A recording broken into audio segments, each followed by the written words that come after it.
আসসালামু আলাইকুম রহমতুল্লাহ। বন্ধুরা, আজ আমি আপনাদের শোনাবো সূরা তওবার বাংলা অনুবাদ।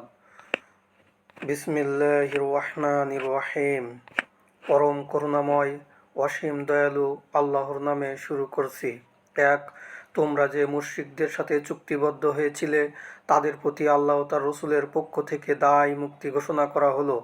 দুই, অতএব তোমরা 4 মাস পৃথিবীতে ঘুরে বেড়াতে পারো, তবে জেনে রাখবে তোমরা আল্লাহকে অপারগ করতে পারবে না, তার শাস্তি থেকে পালাতে পারবে না এবং কাফেরদেরকে আল্লাহ লাঞ্ছিত করবেন। তিন, আর মহান হজের দিনে আল্লাহ তার রাসূলের পক্ষ থেকে মানুষের প্রতি একটি ঘোষণা এই যে আল্লাহ মুশরিকদের ব্যাপারে সব রকমের দায় থেকে মুক্ত এবং তার রসুলও। তবে তোমরা যদি তওবা করো তাহলে সেটা তোমাদের জন্য ভালো, আর যদি তা থেকে মুখ ফিরিয়ে নাও তাহলে জেনে রাখবে তোমরা আল্লাহকে অপারগ করতে পারবে না, তার শাস্তি থেকে পালাতে পারবে না, আর আল্লাহ কাফেরদেরকে কষ্টদায়ক শাস্তির কথা জানিয়ে দিয়েছেন। চার, তবে মুশরিকদের মধ্যে যাদের সাথে তোমাদের চুক্তি রয়েছে এবং যারা তোমাদের সে চুক্তি রক্ষায় কোনো ত্রুটি করেনি কিংবা তোমাদের বিরুদ্ধে কাউকে সাহায্যও করেনি, তাদের ব্যাপারটি আলাদা। মেয়াদ পূর্ণ হওয়া পর্যন্ত তোমরা তাদের সাথে চুক্তি মেনে চলবে। নিশ্চয় আল্লাহ মুত্তাকিদের পছন্দ করেন। পাঁচ, অতঃপর নিষিদ্ধ মাসসমূহ অতিবাহিত হলে মুশরিকদের যেখানে পাবে হত্যা করবে, পাকড়াও করবে, অবরোধ করবে এবং তাদের জন্য প্রত্যেক ঘাঁটিতে ওত পেতে বসে থাকবে। তবে যদি তারা তওবা করে এবং ঠিকভাবে নামাজ পড়ে আর জাকাত দেয় তাহলে তাদের পথ ছেড়ে দেবে। নিশ্চয়ই আল্লাহ ক্ষমাশীল, দয়ালু। ছয়, আর যদি মুশরিকদের কেউ তোমার কাছে আশ্রয় চায় তাহলে তাকে আশ্রয় দেবে, যাতে সে আল্লাহর কালাম কোরআন শোনে, তারপর তাকে তার নিরাপদ স্থানে পৌঁছে দেবে। এটা এজন্য যে ওদের জ্ঞান নেই। সাত, আল্লাহ ও তার রসুলের সাথে মুশরিকদের কিভাবে চুক্তি হতে পারে? তবে যাদের সাথে মসজিদুল হারামের কাছে তোমরা চুক্তি করেছিলে তাদের কথা আলাদা। অতএব তারা যতক্ষণ তোমাদের সাথে ঠিক থাকবে ততক্ষণ তোমরাও তাদের সাথে ঠিক থাকবে। নিশ্চয়ই আল্লাহ মুত্তাকিদের পছন্দ করেন। আট, কিভাবে তাদের সাথে চুক্তি হতে পারে? যখন তারা তোমাদের উপর জয়ী হলে তোমাদের আত্মীয়তা কিংবা চুক্তির মর্যাদা রাখে না, তারা মুখ দিয়ে তোমাদেরকে সন্তুষ্ট রাখে, তবে তাদের অন্তর তোমাদের প্রতি বিরূপ থাকে, তাদের অধিকাংশই ফাসেক পাপাচার। নয়, তারা নগণ্য মূল্যে আল্লাহর আয়াতসমূহ বিক্রি করেছে এবং তার পথে বাধা সৃষ্টি করেছে। তারা যা করছিল তা খুবই খারাপ। 10, তারা কোনো মুমিনদের সাথে আত্মীয়তা কিংবা চুক্তির মর্যাদা রাখে না, আর তারাই সীমালঙ্ঘনকারী। 11, তবে তারা যদি তওবা করে এবং ঠিকমতো নামাজ পড়ে আর জাকাত দেয় তাহলে তারা তোমাদের ধর্মের ভাই বলে গণ্য হবে। এভাবে আমি জ্ঞানী লোকদের জন্য নিদর্শনসমূহ সবিস্তারে বর্ণনা করি। 12, আর যদি তারা চুক্তির পর শপথ ভঙ্গ করে এবং তোমাদের ধর্মের প্রতি কটাক্ষ করে তাহলে কাফের নেতাদের সাথে যুদ্ধ করবে, কারণ তাদের জন্য কোনো শপথ নেই যাতে তারা অন্যায় থেকে বিরত হয়। 13, তোমরা কি এমন লোকদের সাথে যুদ্ধ করবে না যারা তাদের শপথ ভঙ্গ করেছে এবং রসুলকে বহিষ্কারের সংকল্প করেছে? এরাই তো প্রথম তোমাদের সাথে বিবাদ শুরু করেছে। তোমরা কি তাদেরকে ভয় করো? কিন্তু ভয় তো তোমাদের আল্লাহকেই করা উচিত যদি তোমরা ঈমানদার হও। 14, তাদের সাথে যুদ্ধ করো যাতে আল্লাহ তোমাদের হাতে তাদেরকে শাস্তি দিতে পারেন, তাদেরকে লাঞ্ছিত করতে পারেন, তোমাদেরকে তাদের উপর বিজয়ী করতে পারেন, মুমিনদের বুক শান্ত করতে পারেন। 15, এবং তাদের অন্তরের ক্রোধ দূর করতে পারেন। আর আল্লাহ যার প্রতি ইচ্ছা ক্ষমাশীল হন, আল্লাহ মহাজ্ঞানী, পরম প্রাজ্ঞ। 16, তোমরা কি মনে করেছো যে তোমাদেরকে ছেড়ে দেওয়া হবে, অথচ আল্লাহ এখনও তোমাদের মধ্যে তাদেরকে চিহ্নিত করেননি যারা জেহাদ করেছে এবং আল্লাহ তার রসুল ও মুমিনদের ছাড়া কোনো অন্তরঙ্গ বন্ধু গ্রহণ করেনি? আর তোমরা যা করো আল্লাহ তা খবর রাখেন।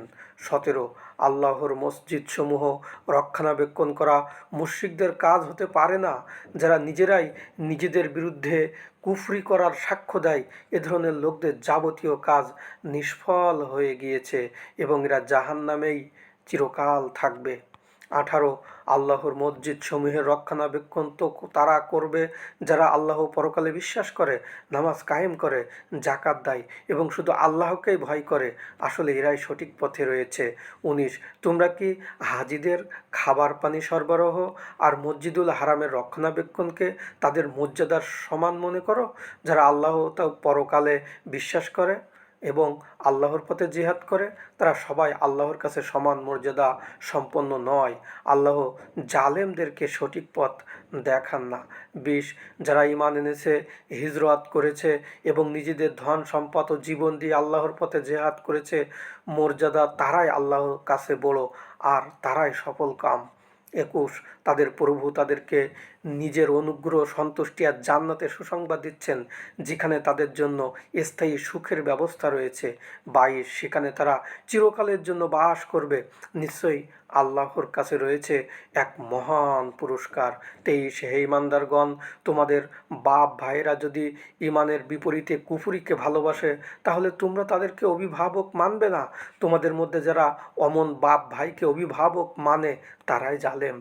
24 বলো, যদি আল্লাহ তার রসুলের চেয়ে এবং আল্লাহর পথে জিহাদের চেয়ে তোমাদের কাছে অধিক প্রিয় হয় তোমাদের পিতারা, তোমাদের সন্তানেরা, তোমাদের ভাইরা, তোমাদের স্ত্রীরা, তোমাদের গোত্রীয় লোকেরা, ধন সম্পদ যা তোমরা উপার্জন করেছো, ব্যবসা বাণিজ্য যা তোমরা মন্দা হওয়ার আশঙ্কা করো এবং ঘরবাড়ি যা তোমরা পছন্দ করো, তাহলে অপেক্ষা করতে থাকো যতক্ষণ না আল্লাহ তার বিধান শাস্তি নিয়ে আসেন। আল্লাহ ফাসেকদের সঠিক পথ দেখান না। 25 আল্লাহ তোমাদেরকে অনেক যুদ্ধক্ষেত্রে সাহায্য করেছেন। হুনাইন যুদ্ধের দিনেও যখন তোমরা নিজেদের সংখ্যা বেশি দেখে উল্লসিত হয়েছিলে, কিন্তু তা তোমাদের কোনোই কাজে আসেনি এবং পৃথিবী প্রশস্ত হওয়া সত্ত্বেও তোমাদের কাছে সংকীর্ণ মনে হয়েছিল এবং পরে তোমরা পশ্চাদপসরণ করেছিলে। 26 তারপর আল্লাহ তার রসুল ও মুমিনদেরকে প্রশান্তি দান করেছিলেন।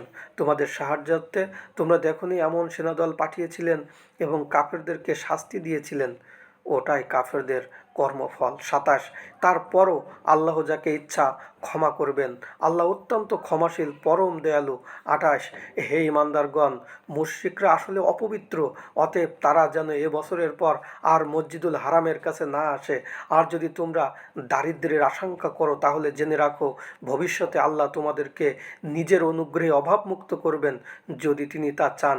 নিশ্চয়ই আল্লাহ মহাজ্ঞানী, পরম প্রাজ্ঞ। 29 কিতাবধারীদের মধ্যে যারা আল্লাহ কিংবা পরকালে বিশ্বাস করে না, আল্লাহ তার রসুল যা অবৈধ ঘোষণা করেছেন তাকে অবৈধ গণ্য করে না এবং সত্য ধর্ম গ্রহণ করে না, তোমরা তাদের বিরুদ্ধে যুদ্ধ করো যতক্ষণ না তারা নতি স্বীকার করে। স্বেচ্ছায় জিজিয়া ইসলামী রাষ্ট্রে অমুসলিমদের উপর ধার্যকৃত কর প্রদান করে। 30 ইহুদিরা বলে উজায়ের আল্লাহর পুত্র এবং খ্রিস্টানরা বলে মসিহ ঈসা আল্লাহর পুত্র। এ হচ্ছে তাদেরই মুখের কথা, তারা পূর্ববর্তী কাফেরদের মতোই কথা বলছে। তাদের উপর আল্লাহর অভিশাপ পড়ুক, তারা কিভাবে সত্য থেকে বিচ্যুত হয়ে যাচ্ছে। 31 তারা আল্লাহকে ছাড়াও তাদের যাজক ও পাদ্রীদেরকে এবং মরিয়মের পুত্র ঈসা মসিহকে প্রভু বানিয়েছে, অথচ তাদেরকে মাত্র একজন উপাস্যের একমাত্র আল্লাহর উপাসনা করতে নির্দেশ দেওয়া হয়েছিল, তিনি ছাড়া অন্য কোনো উপাস্য নেই। তারা যে শিরক করেছে তিনি তা থেকে পবিত্র। 32 তারা চায় মুখ দ্বারা ফু দিয়ে আল্লাহ তাওহীদের আলো নিভিয়ে দিতে, কিন্তু আল্লাহ তার আলোর পূর্ণতা দান ছাড়া আর কিছু হতে দেবেন না, যদিও কাফেররা তা অপছন্দ করে। 33 তিনি সেই সত্তা যিনি তার রসুলকে পথ নির্দেশ ও সত্য দিন সহ পাঠিয়েছেন সব দিনের উপর এই দিনকে বিজয়ী করার জন্য, যদিও মুশরিকরা তা অপছন্দ করে। 34 হে ইমানদারগণ, অনেক যাজক ও পাদ্রী অন্যায়ভাবে মানুষের সম্পদ ভক্ষণ করে আত্মসাৎ করে এবং আল্লাহর পথে চলার বাধার সৃষ্টি করে। আর হে নবী, যারা সোনা রূপা জমা করে রাখে এবং তা আল্লাহর পথে ব্যয় করে না, তাদেরকে কষ্টদায়ক আযাবের কথা জানিয়ে দাও। 35 যেদিন তা জমাকৃত সোনা রূপা জাহান্নামের আগুনে গরম করা হবে এবং তার দ্বারা তাদের ললাট পাঁজর আর পিঠে দাগানো হবে, আর তাদেরকে বলা হবে এই হলো সেই সম্পদ যা তোমরা নিজেদের জন্য জমা রেখেছিলে, অতএব যা জমা রাখতে এখন তার স্বাদ গ্রহণ করো। 36 আল্লাহ যেদিন আসমান জমিন সৃষ্টি করেছেন সেদিনের ঠিক করা নিয়মে আল্লাহর কাছে মাসের সংখ্যা 12টি, এর মধ্যে 4টি পবিত্র মাস। এটাই সঠিক ধর্ম। এ মাসগুলোতে নিজেদের প্রতি অবিচার করো না এবং মুশরিকদের বিরুদ্ধে সবাই একসঙ্গে যুদ্ধ করো, যেমন তারা তোমাদের বিরুদ্ধে একসঙ্গে যুদ্ধ করেছে। জেনে রেখো আল্লাহ মুত্তাকিদের সাথেই আছেন। 37 পবিত্র মাস পিছিয়ে দেওয়ার কাজ কুফরিতে এক সংযোগ বই নয়, এর দ্বারা কাফেরদের মধ্যে বিভ্রান্তি ছড়ানো হয়। একে নির্দিষ্ট কোনো মাসকে তারা কোনো বছর বৈধ করে, আবার কোনো বছর অবৈধ করে, যাতে আল্লাহ কর্তৃক নিষিদ্ধ মাসের সংখ্যা ঠিক রেখে আল্লাহ যা অবৈধ করেছেন তারা তা বৈধ করতে পারে। তাদের এসব খারাপ কাজ তাদের কাছে যৌক্তিক বলে উপস্থাপন করা হয়েছে। আল্লাহ কাফেরদের পথ দেখান না। 38 হে ইমানদারগণ, তোমাদের ব্যাপারটা কি? যখন তোমাদেরকে বলা হয় আল্লাহর পথে জিহাদে বের হও, তখন তোমরা মাটির সাথে আঁকড়ে থাকো, একেবারেই গা তুলতে চাও না। তোমরা কি আখিরাতের পরিবর্তে দুনিয়ার জীবন নিয়েই সন্তুষ্ট? দুনিয়ার জীবনের ভোগ তো আখিরাতের তুলনায় অতি নগণ্য। 39 যদি তোমরা আল্লাহর পথে বের না হও তাহলে তিনি তোমাদেরকে যন্ত্রণাদায়ক শাস্তি দেবেন এবং অন্য লোকদেরকেও তোমাদের স্থলাভিষিক্ত করবেন। তোমরা তার কোনো ক্ষতি করতে পারবে না। আল্লাহ সব কিছু করতে সক্ষম। 40 তোমরা যদি তাকে রসুলকে সাহায্য না করো তবে তার কোনো অসুবিধা হবে না, কারণ আল্লাহ তো তাকে তখনও সাহায্য করেছিলেন যখন কাফিররা তাকে বের করে দিয়েছিল, যখন সে ছিল দুজনের দ্বিতীয় জন। যখন তারা দুজন গুহায় ছিল তখন সে তার সঙ্গীকে বলেছিল, চিন্তা করো না, নিশ্চয়ই আমাদের সাথে আল্লাহ আছেন। অতএব আল্লাহ তার উপর শান্তি বর্ষণ করেছেন। তোমরা দেখনি এমন সেনাদল ফেরেশতাদের দিয়ে তাকে সমর্থন জুগিয়েছেন এবং কাফেরদের কথায় হ্যায় প্রতিপন্ন করেছেন, আর আল্লাহর কথাই সমুন্নত রয়েছে। আল্লাহ মহাপরাক্রমশালী, পরম প্রাজ্ঞ।